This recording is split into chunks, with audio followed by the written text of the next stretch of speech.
सुप्रभातम। मैं पान Singh बिस्टे PPSBM IC Nanakmatta, कक्षा सप्तम, विषय सामाजिक विज्ञान, उप विषय है भूगोल।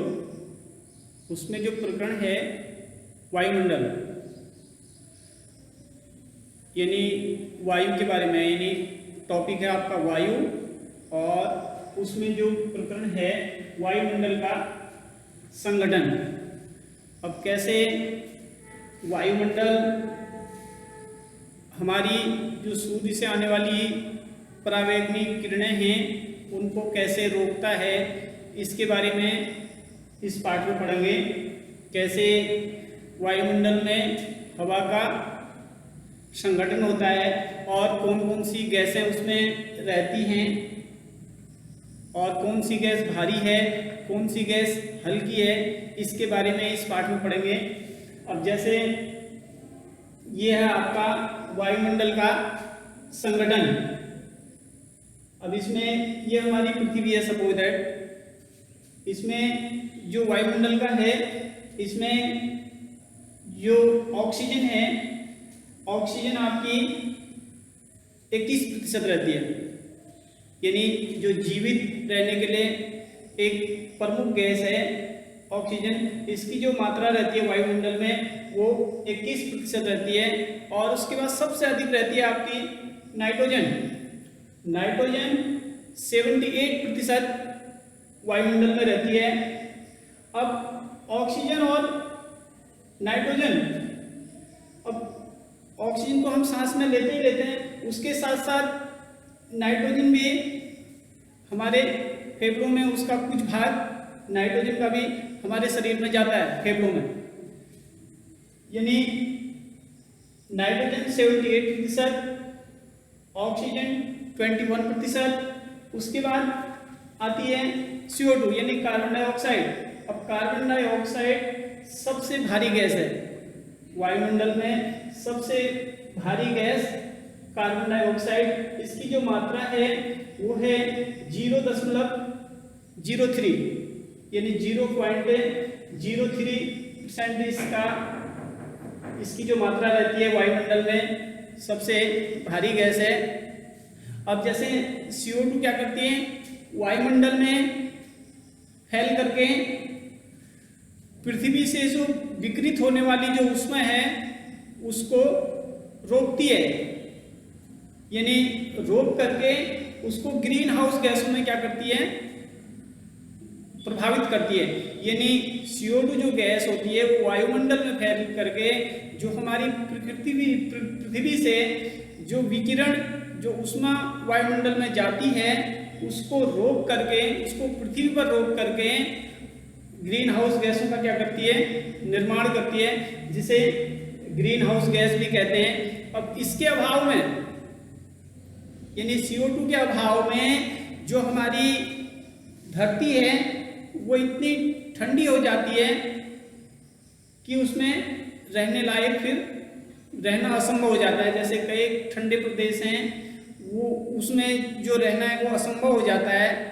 लेकिन जब जो कारखानों से जो निकलने वाला धुआं है या गाड़ियों से निकलने वाला धुआं, वो क्या करता है, वायुमंडल में इसका जो स्तर है उसको क्या करता है, कम करता है। उसके बाद जो उसका पृथ्वी के जो तापमान को क्या करता है, कम करता है।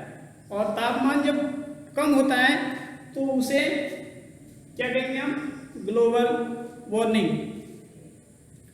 तो ये कार्बन डाइऑक्साइड का था। उसके बाद आता है आपका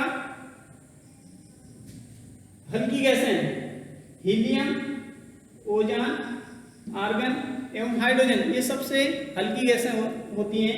अब ये रहती हैं लगभग आपका जो सबसे ऊपर जो पृथ्वी की जो मंडल हैं, वायुमंडल की जो परतें हैं, क्षोभ, समताप, मध्य, उसके बाद आपका बाह्य, ये 4-5 प्रकार के आपके मंडल हैं। उसमें ये सबसे ऊपर, सबसे जो बाह्य मंडल होता है, वायुमंडल की जो बाहरी परत है, उसमें हीलियम, ओजोन, आर्गन और हाइड्रोजन, ये हल्की गैसें उस परत में पाई जाती है। इसकी जो मात्रा है वो है 0.93%। यानी वायुमंडल में जो हल्की गैसें हैं इनकी जो मात्रा रहती है वो 0.93% रहती है।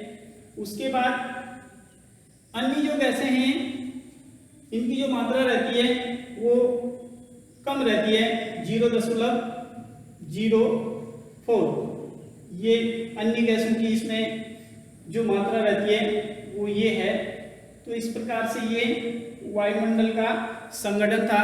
अब जैसे आपने देखा होगा हमारी पृथ्वी के चारों ओर वायु की क्या होती है, घनी चादर घिरी हुई है। यानी हमारी जो पृथ्वी है, वायुमंडल है, वो चारों ओर से किससे घिरा हुआ है, यानी वायु से वो घिरा हुआ है। यानी चारों ओर का जो वातावरण है जिसे हम क्या कहते हैं, वायुमंडल। अब सभी जीवधारियों को जीवित रहने के लिए, सभी जीवधारियों को जीवित रहने के लिए वायुमंडल पर क्या करना पड़ता है, निर्भर रहना पड़ता है। सभी जीवधारियों को जीवित रहने के लिए वायुमंडल पर निर्भर रहना पड़ता है। यह हमें सांस लेने के लिए क्या देता है, वायु प्रदान करता है। और सूर्य की जो हानिकारक किरणें हैं, सूर्य से जो आने वाली हानिकारक किरणें हैं, उनके प्रभाव से हमारी क्या करता है, रक्षा करता है।